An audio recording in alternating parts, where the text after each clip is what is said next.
Hey everyone, welcome back to another episode of Harlots and Hearses. It's me, your host, Grace Artis, bringing you another episode. And I just want to apologize for the delay in getting this episode out to you. I have been traveling, going back and forth, essentially from Texas to the East Coast, and then I was dog sitting, so definitely could not record with a barking dog. Anyways, I am really excited about this episode, not only for who the story covers, but how her story is still very relevant to today. All that being said, I do want to give a little bit of a trigger warning before diving into this episode. This episode is going to be covering and diving into a lot of the atrocities of the Holocaust, as well as dealing with child loss, abortion, and things along that nature. So if that is not what you're into, or you're just not in a mental headspace, totally get it. Feel free to skip this episode. The person I am going to be covering today, I actually learned about her during one of my gender in Europe classes during grad school. In this weekend class, we were covering gender in the Nazi Party, and specifically women in the Nazi Party, and how they were just as violent, just had atrocious tendencies as the men did, and how that had previously gone undocumented. Now, while the person I am covering, she was actually a member of the Holocaust. She went to Auschwitz, so she was not committing the violent tendencies. She was affected by it, and she witnessed it firsthand. So this whole story is about her. And without further ado, we're going to dive into it. So, who I'm covering today, her name is Gisella Pearl, and she was born in Szeged, a city that was part of Hungary. And at 16 years old, she was the only woman and the only Jew to graduate from her secondary school class. So that was an achievement all in itself, but she didn't want to just stop there. She knew that she wanted to become a doctor from an early age. So after she graduated secondary school, she went on to become a doctor of gynecology. And that is kind of where our story starts. And she was very successful, and she was very well known in the town of Szeged. Now, this is all going on, and kind of the point where this all starts is 1944. And where I'm getting everything from her memoir. So it all starts in 1944. Now, Dr. Pearl would go on to say that in those days that she was replacing the work of several gynecologists, and that she would help the young mothers bring into their babies into the world, trying to escape what was going on in the town of Szeged at the time. The Nazi Party was there, but her and her family, along with other Jews in the community, at this point, because it's 1944, they thought that being in Hungary would keep them safe. So this all kind of starts around January and February of 1944. So she went on to tell how her and her family were at her house one afternoon, and a German Nazi doctor came upon her door. And he went on to introduce himself, and he said, I'm a medical propagandist from the party. And he told her that the only reason he was there at the time was to A, drop off pamphlets, but also B, because he wanted to talk about the good old days of Berlin during the Weimar Republic and kind of talk about Germany and how it was. Now, Dr. Pearl herself admits that she was very skeptical of all of this and kind of him, but even with that being said, she still let him in to her house because she felt like she couldn't condemnation for the crimes of the sons, even if they were in the majority. So she was still kind of giving him hope that maybe he wasn't a part of this bigger Nazi party. So during this whole conversation, they're reminiscing about the old Germany, how it was, about the music that was once banned, about the poetry that was once banned. And what kind of makes this all come into a crashing halt is that she goes on to say that 5 months later, she would meet that very same doctor in Auschwitz. And all that charisma, everything was gone. He looked at her like she was nothing. The warm smiles and the candor he once showed with her disappeared. And he treated her like she was nothing. So this kind of really dives in and kind of just really just sets the tone of the drastic change that she would go on to experience. So she tells about how in that period of 1944, she and her family, so her husband, her mother, her father, and her sons, and she did have a daughter, how they would all at once become stripped of their homes, ripped out of their homes, and then put into the Jewish ghetto at the time. Now, she says the ghetto only served as one purpose. It was to make easier the persecutors to rob us of our last meager possessions. She said they came morning and night, searching their clothes, the rooms, and that nothing was off limits for this search, saying that she had to watch woman after woman be seized and have their bodies stripped and searched for any sort of jewels, any sort of goods they had, and kind of starting to lose that process of human dignity that comes when you're being stripped, searched,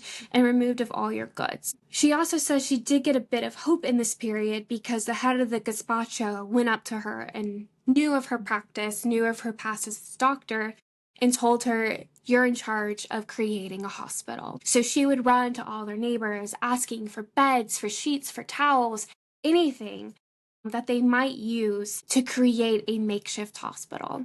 And she goes on to tell this, and she's saying that, within the first few days, her whole apartment, the tone shift, and she was actually able to deliver a healthy baby into the ghetto. But that joy was short-lived because literally the next day, her and everyone else in the ghetto in Saget would be taken and put on a cattle car and shipped off, at this point, to the unknown. They didn't know where they were going.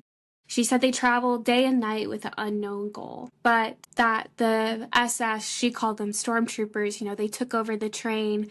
They didn't provide them with any food, any water. She said the small children cried with hunger and cold, and the people moaned for help. Some went insane, others gave life to their babies there on the dirty floor, and some died, and their bodies had to travel with. She said that no one who came out of the German extermination camp can ever forget the picture that greeted them at Auschwitz.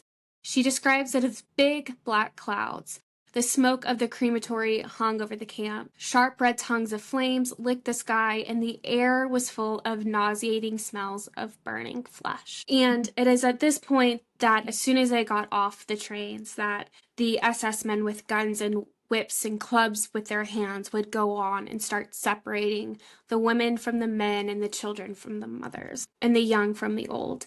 She said those who resisted or were too weak to move fast were beaten, kicked, and dragged away. She says the pain, the sorrow, and the loneliness that turned these women into screaming, panicky, and hysterical creatures. They had refused to enter the building, which had the disinfection sign painted on top of it.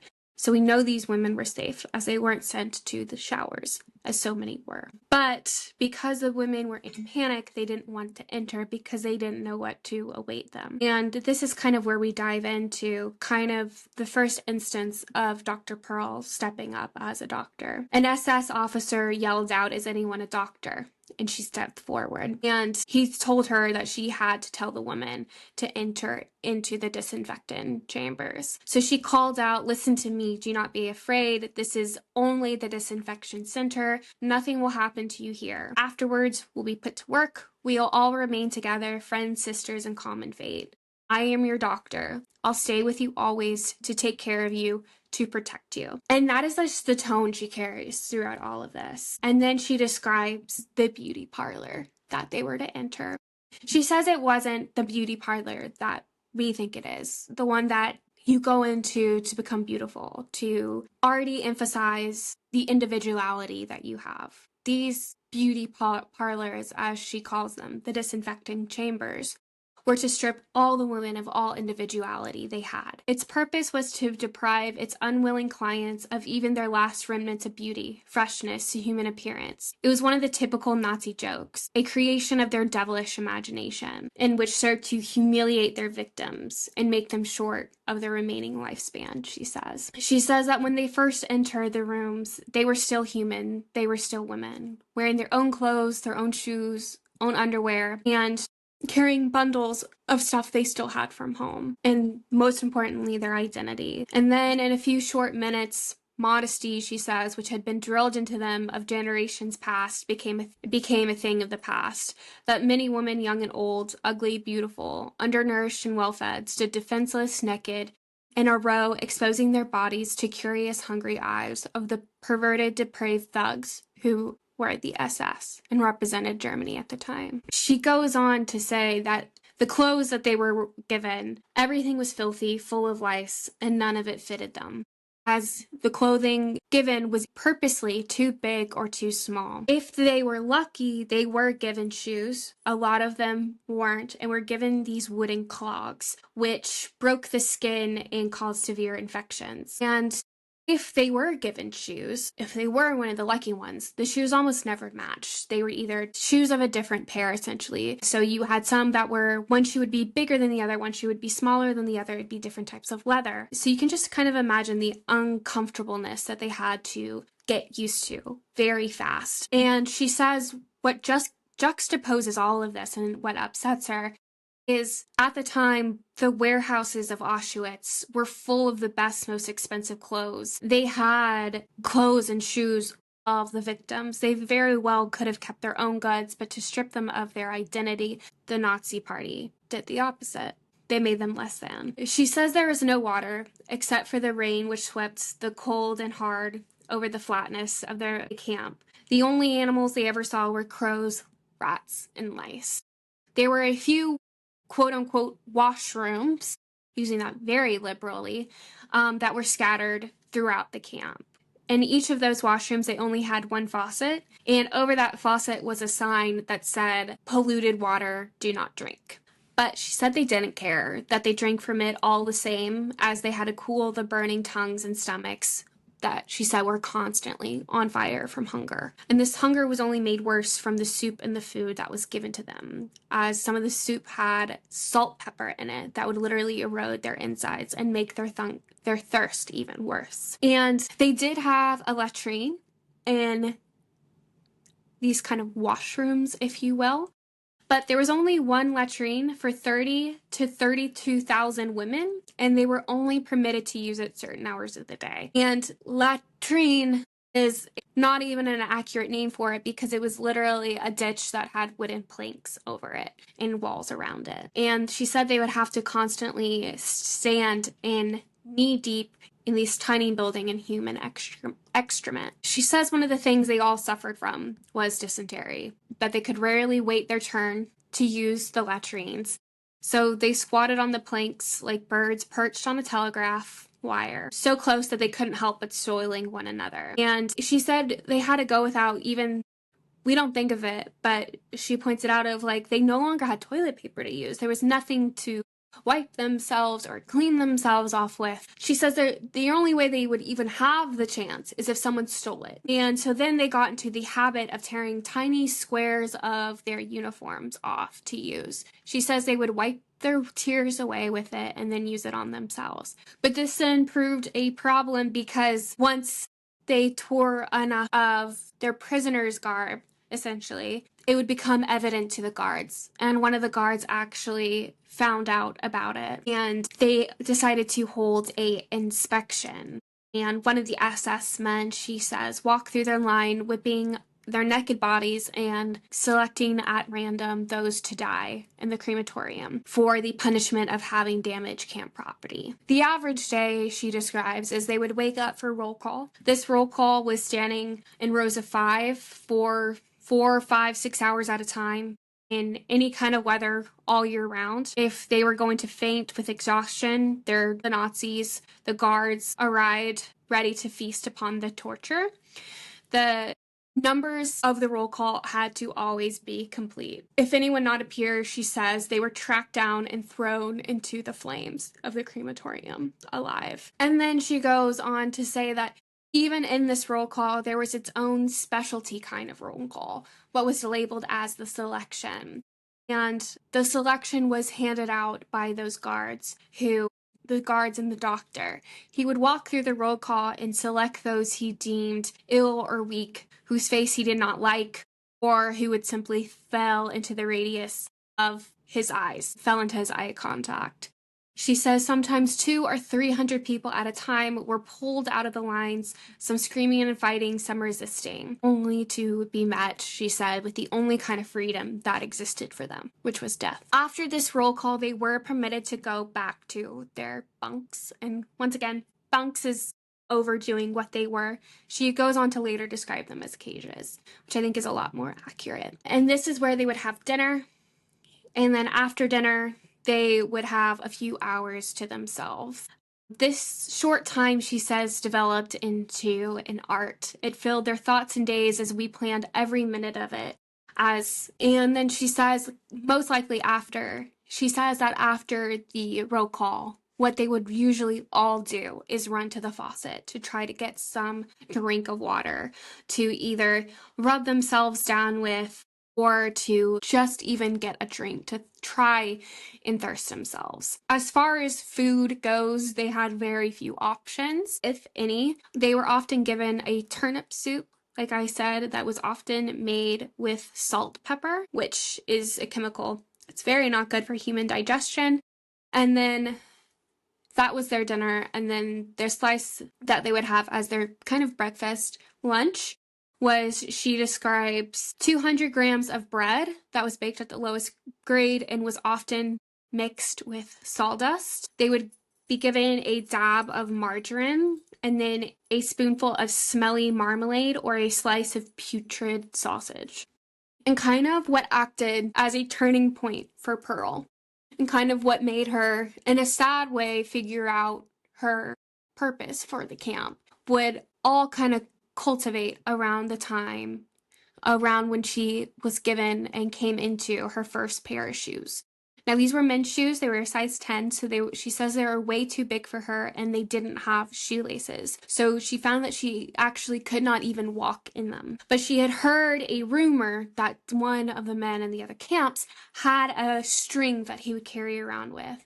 And she says that thought of that string filled her dreams in every minute of her waking hours. She wanted it so bad. So when she heard of that man, she went and chased him down. And she had offered him a piece of her ration of bread. She had stored it up. I think it was for a few days to make it a worthwhile trade. She says, he looked me over from head to foot carefully, then grabbed me by the shoulder and hissed in my ear. I don't want your bread.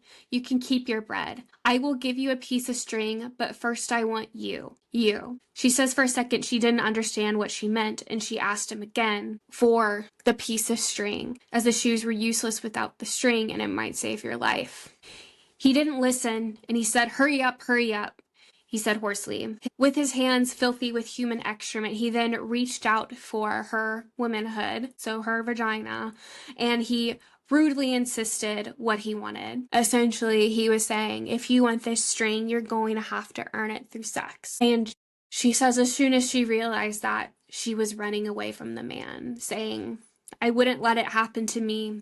She would come out of the apathy that she had enveloped for the last 2 months in camp and show the Nazis and show her fellow prisoners that we can keep the human dignity in face of every humiliation, every torture. And that is when she started her mission of bringing humanity back to her bunk, of reminding all of her fellow prisoners of that they were people, that even though they were imprisoned, that the Nazis weren't going to strip them of their dignity, of their identity. So she started to put a plan into effect of, instead of going to sleep as usual, she then at night would start telling stories of her past, stories of her life in Saget, of her work, of her husband, of her sons, the books they read and the music. And this, just of talking about hope and of life, brought a renewed energy back into these women. And she said that their souls and their minds were just as hungry for conversation and compassion. And after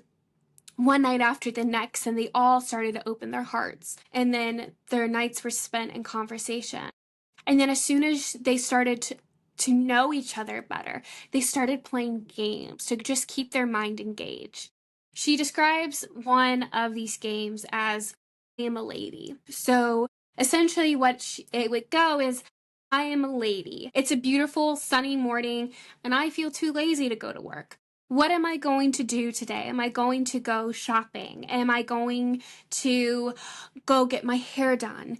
Am I going to take a walk around the park? And kind of just hope of the future and also the past, which allowed them to keep just a shining bit of their dignity, of their home, and of their pride. But while all this was going on, they were still having to deal with the very brutal outside influences of the camp itself. One of those horrible influences, and I may do a whole episode over her just because of how horrible a human being she was. Her name was Irma Grease, and Dr. Pearl describes her as being one of the most beautiful women that she's ever seen. That her body was in perfect line, her face clear and angelic, and her blue eyes the most innocent ones that you could ever imagine. But behind those eyes was actually one of the highest ranking SS women in Auschwitz. And she was the most depraved, the cruelest, and imaginative sexual pervert that Dr. Pearl had ever come across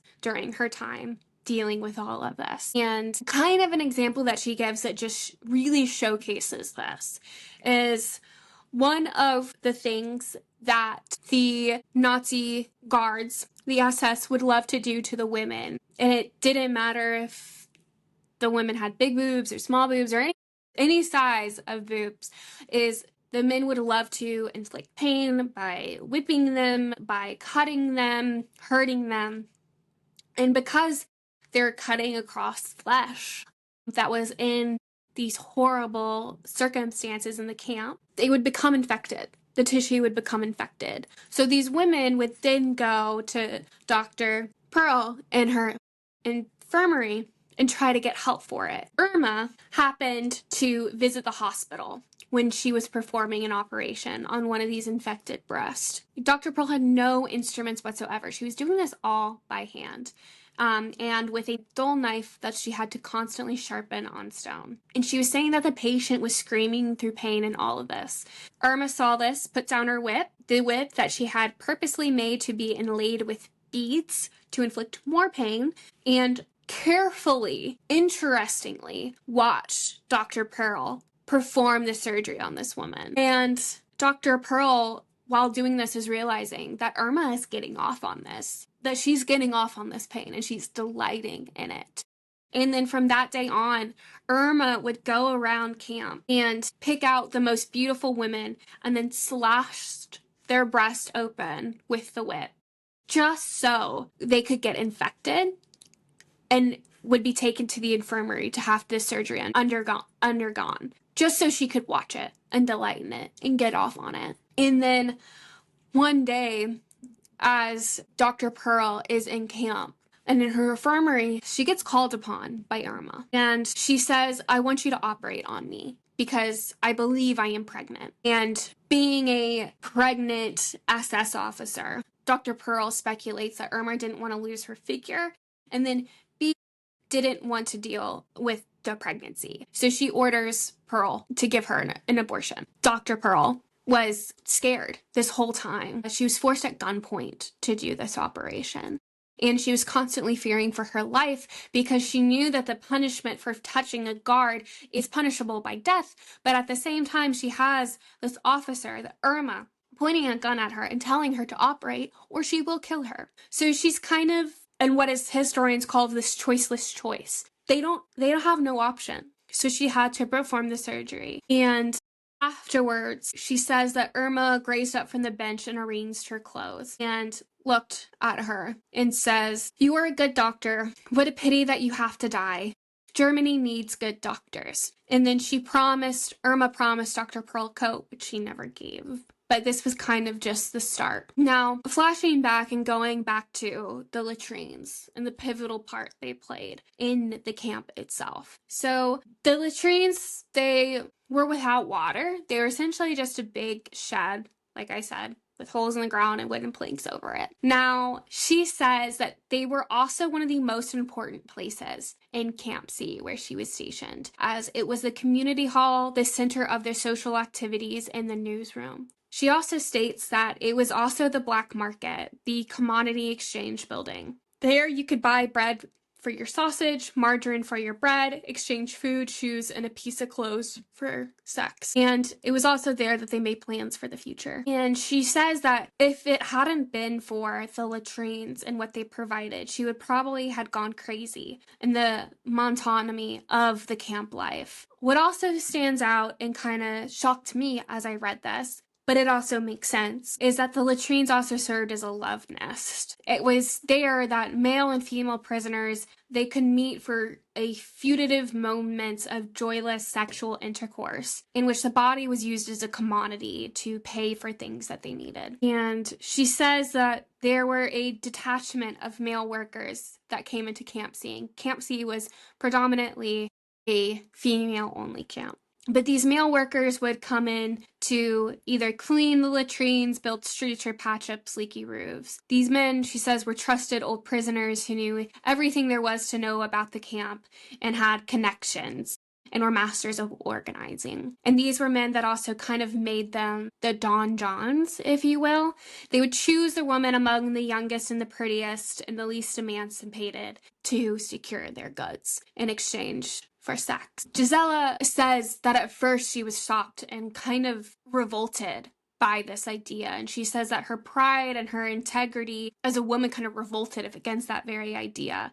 And she would constantly beg the women to stop, especially when she had the first case of venereal disease pop up because of this. And she at one point threatened to refuse treatment, but then she noticed something. She says, but later when I saw that a piece of bread thus earned saved lives, that when she met a young girl who a pair of shoes earned after a week of prostitution was saved from being thrown in the crematory, she began to understand and she began to forget, as she saw that these were women doing what they had to do to survive, to last another day. And that's when she finally understood the practice. The next thing that kind of sets her off on her journey as a doctor is, weirdly enough, margarine, which is like butter, but it's more made of oils, at least from my understanding. It could be so wrong. She says that she had to stand by and watch helplessly as these women lost their health, lost their lives, and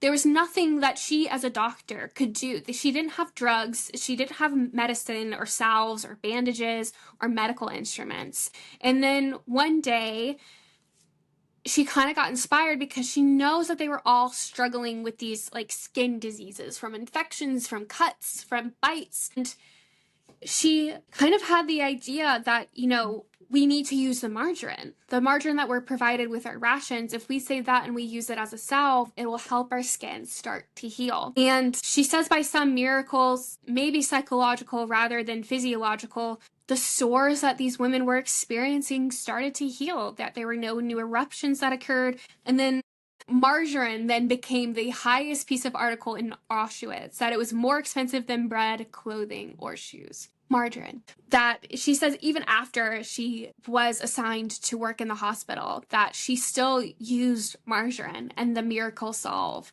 And that is kind of like what kept her alive. Now, like I said, she does eventually get selected to become a doctor of this whole block that she is overseeing.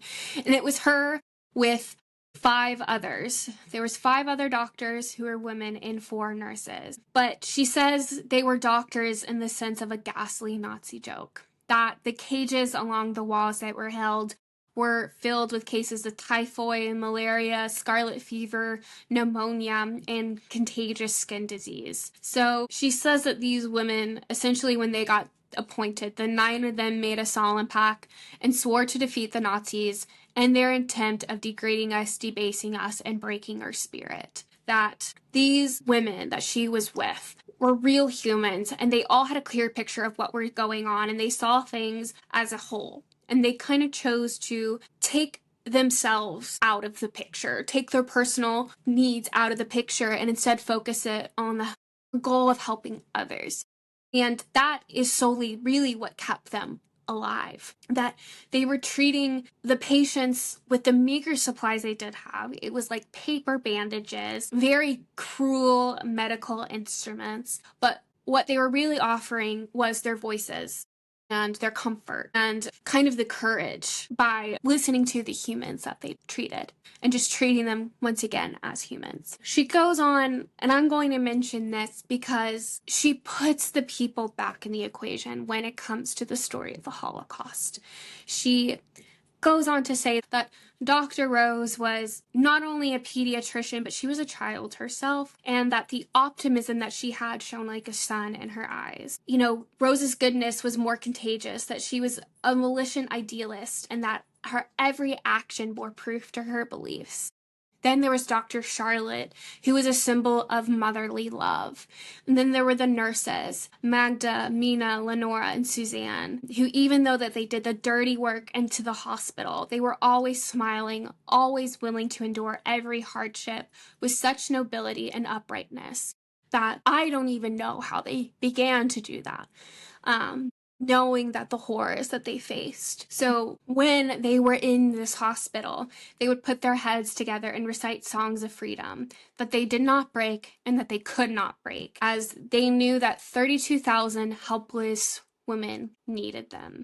And she goes on to say herself that she knows that this infirmary, this hospital, was more of itself if they went there, that instead of being cured of one disease, that patients often caught other diseases that were rampant in camp, that they were given no medicine, paper bandages, and no instruments, that the fever-ridden patients, if they were there, shivered on the bare planks without blanket. And what's really fucked up, and all of this is really fucked up, but essentially, she says she knew that there were large metal boxes full of the most expensive medical instruments and indescribable riches of drugs that could have saved their life if they were allowed to have them. And Dr. Pearl goes on to say that she herself, like many other Jewish doctors, that they were told to bring their instruments, their tools along with them, as they would be permitted to practice their profession. So Dr. Pearl, when she was in the ghetto and then when she came to Auschwitz, that was her bag of possessions, was her tools. And they were her best instruments, and she brought the most expensive drugs, all taken away from her as soon as she enters the gate of Auschwitz. And to kind of just paint this picture even more, that in the corner of this infirmary, there was a corner with a low wooden table on it, and that was their operating table. That is a place where they would bandage broken heads, limbs, open up venereal disease sores. They took blood tests and they pulled in infected teeth. And the operations were all performed with a few pairs of rusty little scissors and a knife that she had to sharpen on a stone. And they had no aesthetics. Now, we can't talk about Auschwitz and talk about Pearl's journey without mentioning the involvement of Dr. Mengele. And if Pearl was described as being the angel of Auschwitz, Dr. Mengele was, and it still has the nickname of being the angel of death of Auschwitz. He was a very perverted man who performed horrible experiments on the prisoners of Auschwitz. And he was very interested in the women infirmary, and more specifically, pregnant women. And that kind of is what brings us to kind of the crux of this story, and really just how Pearl would go on to shape and impact the women of this camp. So Dr. Mengele, he would visit the hospital every day, and that the staff was beaten cruelly in front of patients. Gisela said that the hospital, while some of the sick left the hospital cured, the main thing that the hospital did provide for her was the ability to hide pregnant women until they could interrupt their pregnancy and send them back to work. And one of the reasons she also tried to keep as many people out of the hospital as possible is that Dr. Mengele and his henchmen would often storm into the hospital, see how many patients were there, and then demand that all of the patients be taken to the crematorium because they were unfit. So what I'm going to get into next is really how Dr. Pearl would in part earn the name of the Angel of Auschwitz. And she essentially had to make, once again, that choiceless choice. And I have no fault of her. I understand where she's coming from. I don't want to hear any slander on this woman and what she did and the services that she provided to these women. So she says that a few days after the arrival to camp, that one of the SS chiefs would address the woman, encouraging the pregnant ones to step forward because they would be taken to another camp where the living conditions were going to be better. They would provide them with double bread rations, and so these women could be strong and healthy when the time of the birth came. However, Dr. Pearl would find out this was all a lie, as one day she happened to have an errand near the crematoriums, and she saw with her own eyes what was done to these women. They would be surrounded by a group of the SS men and women who took pleasure by giving these pregnant women a taste of hell. These women would be beaten with clubs and whips. They would be torn by dogs and then dragged around the hair and kicked in the stomach with heavy German boots. And then when these women collapsed, they would be thrown into the crematorium alive. And this is the point where Dr. Pearl realized why she had been kept alive and what her purpose in this camp would to be. Because remember, she was a doctor of gynecology. She knew all about pregnancies, how to deliver the babies, and also how to get rid of pregnancies. And she says that the horror turned into revolt, and that revolt shook me and gave her a new incentive to live, and that she knew as long as she remained alive, that it was her to save all of the pregnant women in Camp C, that it was up to her to save the life of mothers if there was no other way than by destroying the life of the unborn child. So she ran to camp and she told everyone of what she had witnessed. And she said never again was anyone to betray their condition, let any of the guards know about their pregnancy, that it was to be denied at their last breath. And when I was telling actually my dad about the story of this podcast, he asked a question that I'm sure a lot of you are wondering is, how are these women pregnant? And, why were they having sex? And there's two parts in that. Dr. Pearl goes that a lot of the women who arrived there, they arrived pregnant. And then a lot of the other women, they were either raped by the guards or they were engaging in sex to receive goods, and sex makes a baby. And that's how these women found themselves, whether they entered the camp pregnant or they became pregnant during their time. But it didn't matter.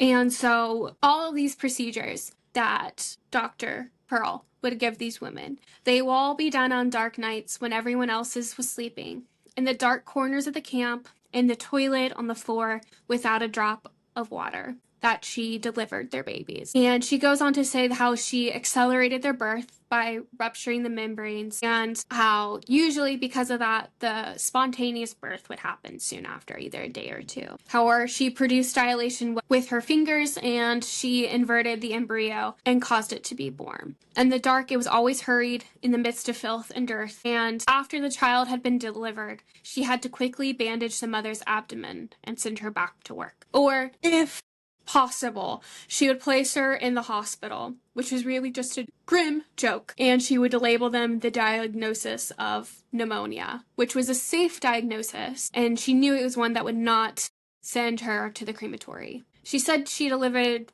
woman pregnant in the 8th, 7th, 6th, and 5th month, always in a hurry, always with her 5 fingers in the dark, under terrible conditions. She goes on to say that no one will ever know to her what it meant to destroy these babies, as she viewed children as a gift from God. And she still, after years in medical practice, she still says childbirth was still one of the greatest miracles of nature, and how she loved those newborn babies, not as a doctor, but as a mother. And she said she had to do it to save the lives of these women, that every time that she was kneeling down in the mud and the dirt and the human excrement, she would pray to God to help save the mother, or she would never touch a pregnant woman again. And every time she says God was good to her, and a miracle happened. And she goes on in the book to say that one of the reasons she did this too is she knew that if she kept these women alive through ending their pregnancies,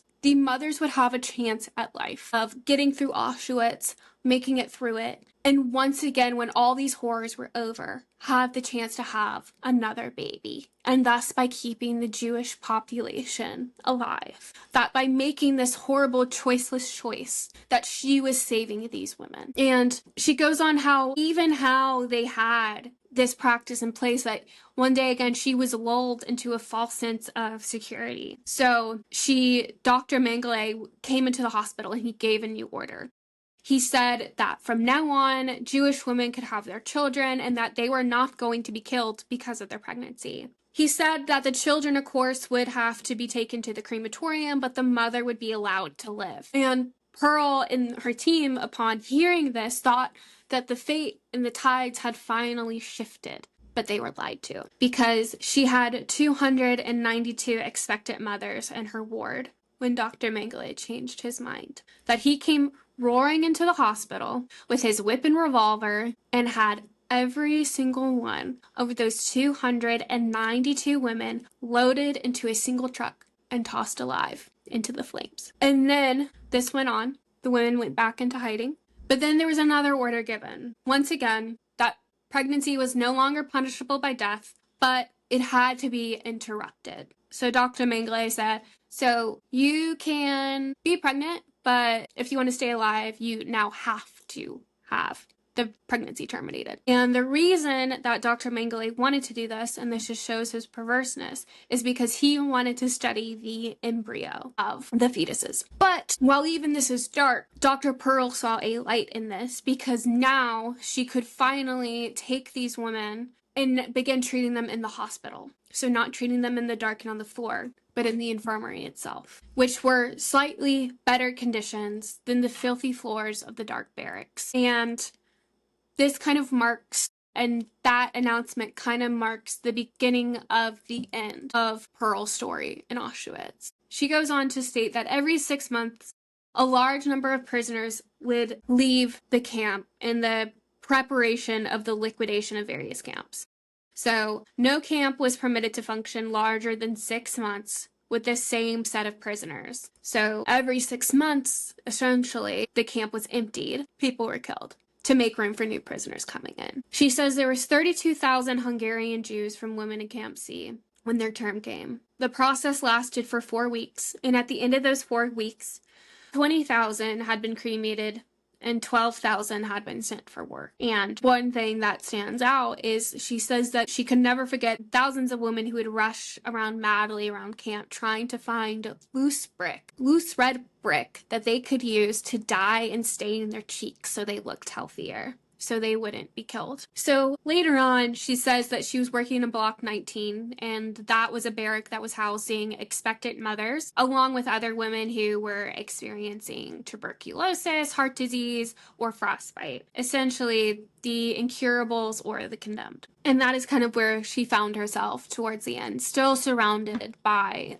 the group of doctors in the first place that she had surrounded herself with in the beginning. She goes on to say that Anne, another physician, had taken a different route when it came to trying to survive. That she had tried to survive by simply ignoring everything that went around her. She closed her eyes, her ears, and her mind to the horror surrounding her. That Anne worked from morning till night, unrelenting, pretending that the world beyond the radius of her hands, so essentially of that hospital room, did not exist. But this facade all ended when Anne came upon the crematorium and she was given a piece of soap. Pearl states that this piece of soap was essentially made from the bodies of our parents and our children, because a key ingredient in soap back then was ash. Before this, which was typically just simply the leftovers of a fire. But a thing that Auschwitz had plenty of was the ash that came out of the crematoriums. And it is this soap, that Pearl says, that made Anne collapse. And she stopped working, she stopped eating, she stopped drinking, she stopped sleeping, but she sat with her eyes open and motionless. She goes on to then mention Rose again, and Rose was the optimistic pediatrician, and how Rose had worked alongside her from the first day of her arrival in Auschwitz. And her weapon, kind of like Dr. Pearl, her weapon against all of this was optimism, and optimism in the face of hardness. That Rose had made up her mind that whatever the jailers did to us, they were powerless to destroy the optimism and faith and wisdom. And for 8 months, this worked.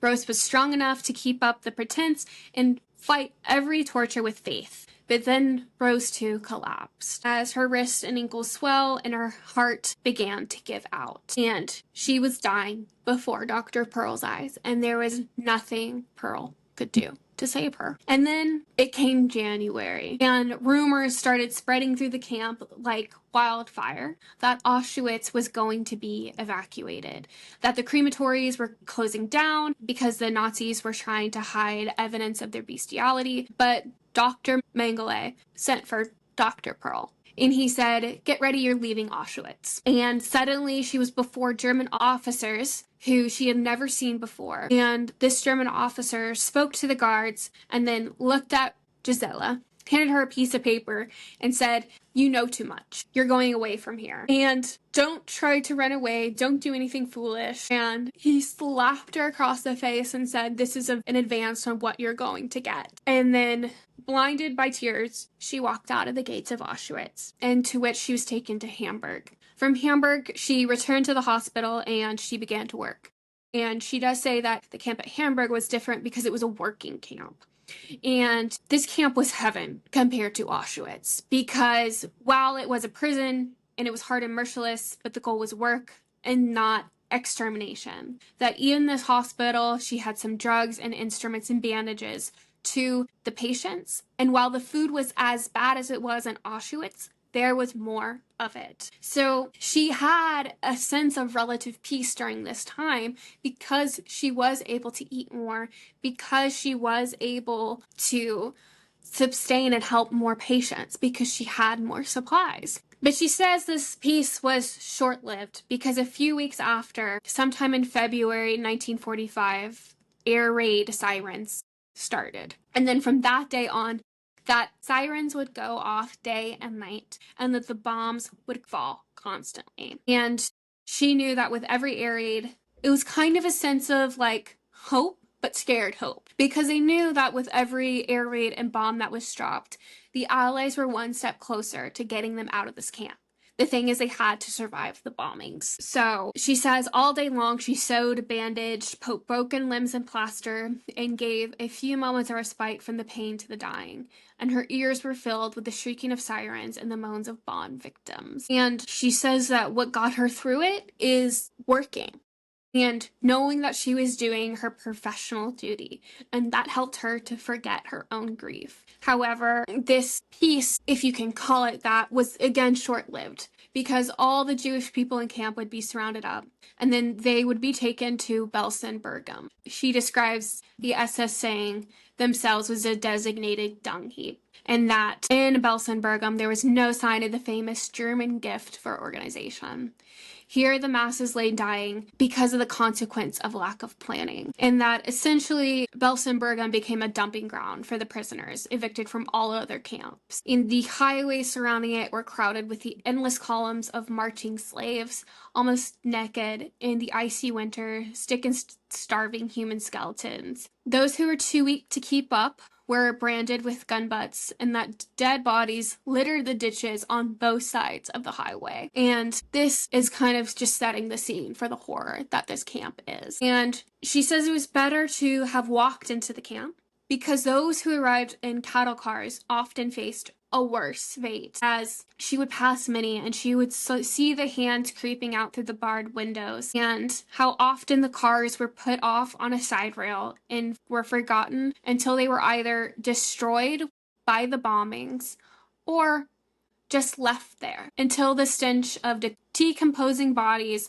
reminded the Nazis of their existence. She says that Belsen-Bergen can never be described because every language lacks the suitable words to depict its horrors. It cannot be imagined because even the most pathological minds balk at such a picture. She says while in Auschwitz, she believed that that was the worst that humanity could get, that was essentially the place that made Dante's Inferno appear a musical comedy, and that was hell. But when she arrived in Belsen-Bergam, she discovered that Auschwitz was a purgatory, and that hell was enclosed and between the barbed wire of Belsen-Bergam. Because the camp itself only had a few blocks of cages around the walls.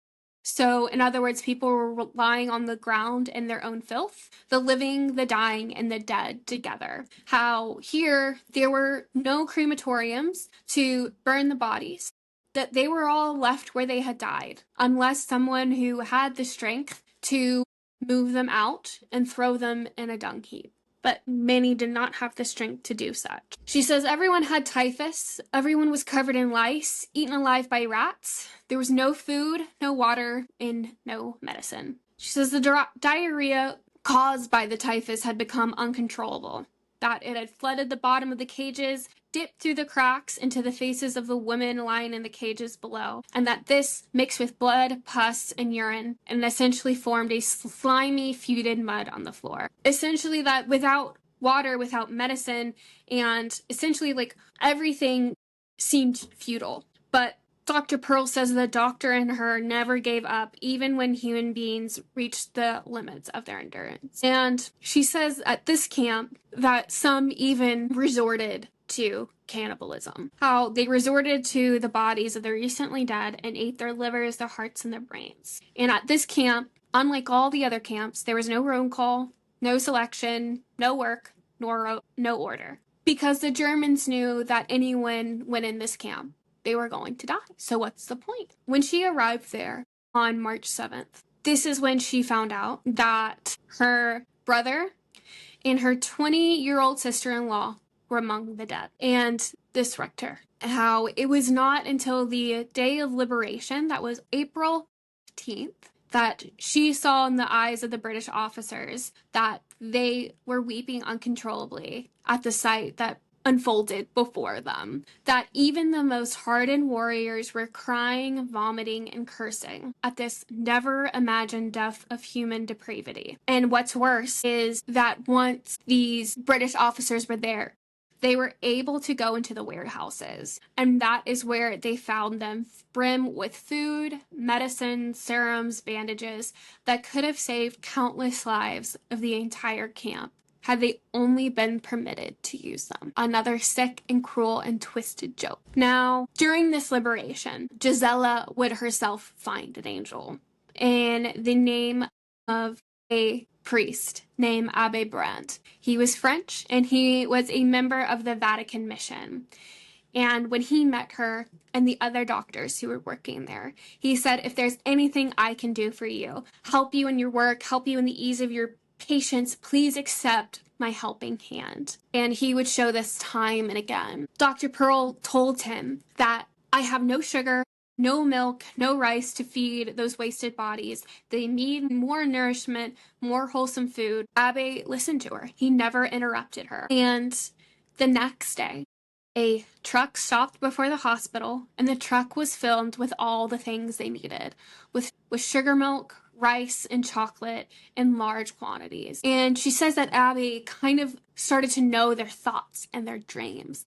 And that one morning he left the camp to visit the farms around them. And the evening he returned with vegetables, lettuce, and apples to enrich their table. And that when someone needed a dress, they asked the little priest. Shoes, paper, warm clothes. He never said it was impossible, and nothing seemed impossible for him. And then, just to show the humanity of this man and the compassion that he had, he one day asked the nurses to come into the office. And there he handed them each a little parcel. And he goes, I brought this from you from France.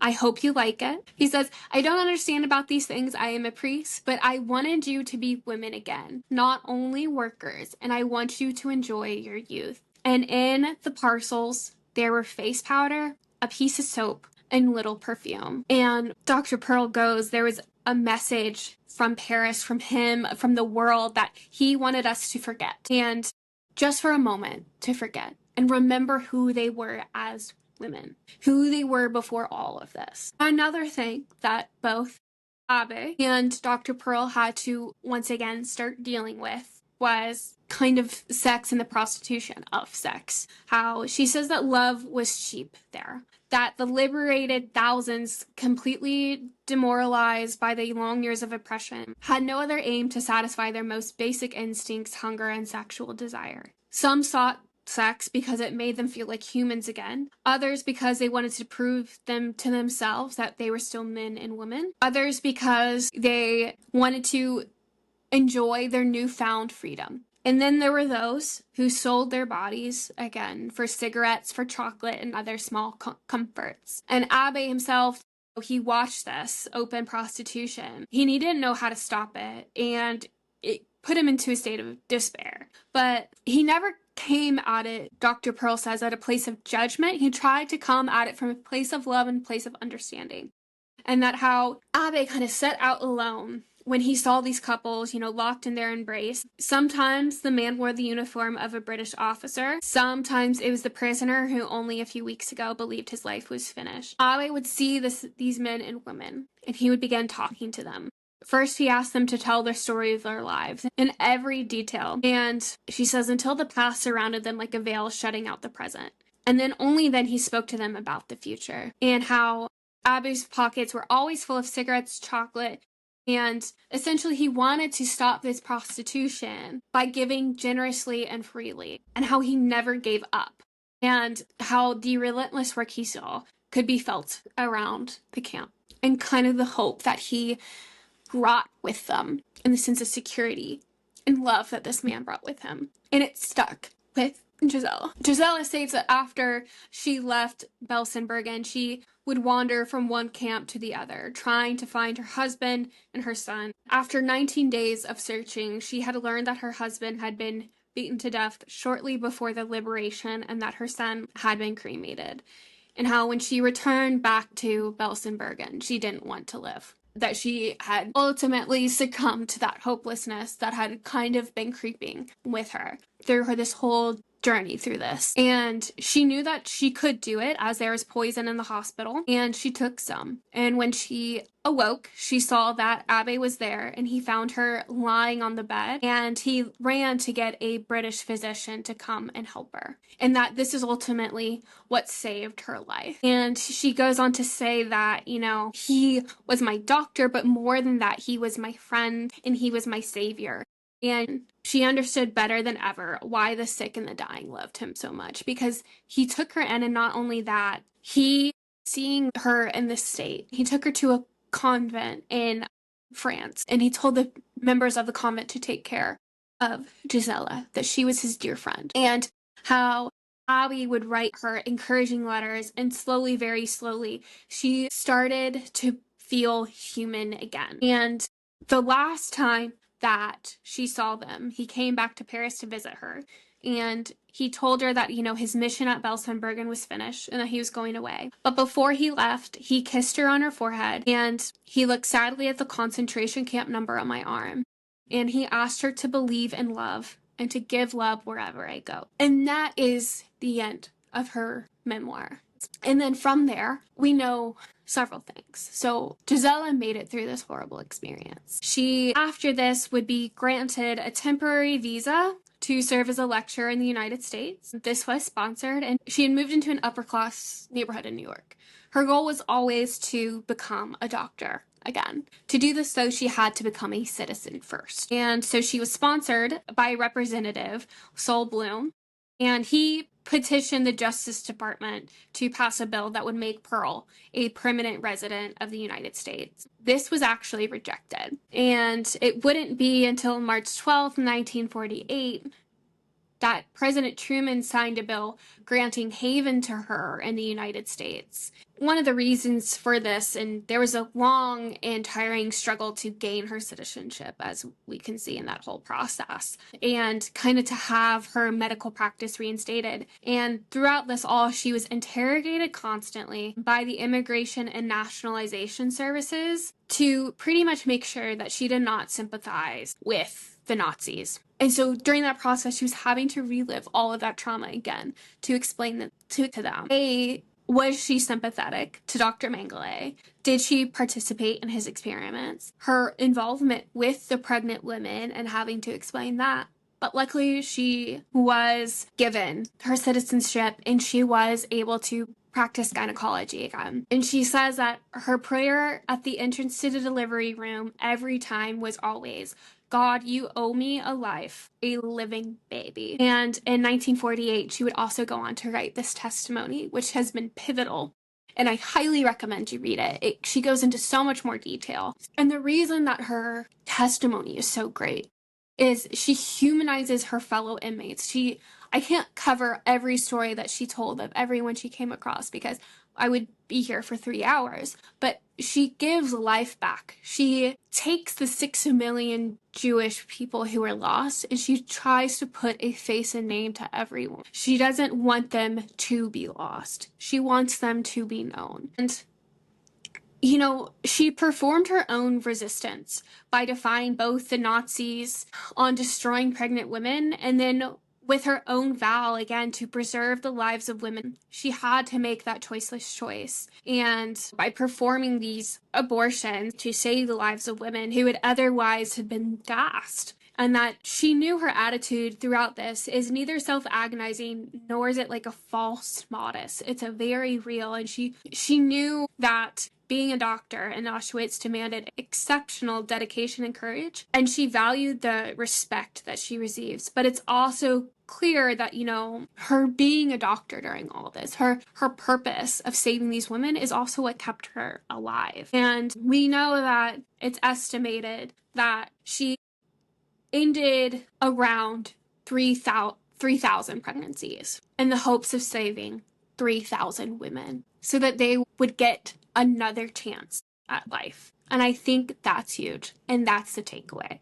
She made the choiceless choice to save and protect these women, to give them a chance, to give them a piece of hope. And for that, and for all the women that she encountered during her time as a doctor, it gave her the title, and a well-deserved title, of the Angel of Auschwitz. She helped keep these women alive, not only through medical practices, but through her ability to drive up hope and inspiration in these women by talking them, to appealing to their humility and reminding them who they were as individuals.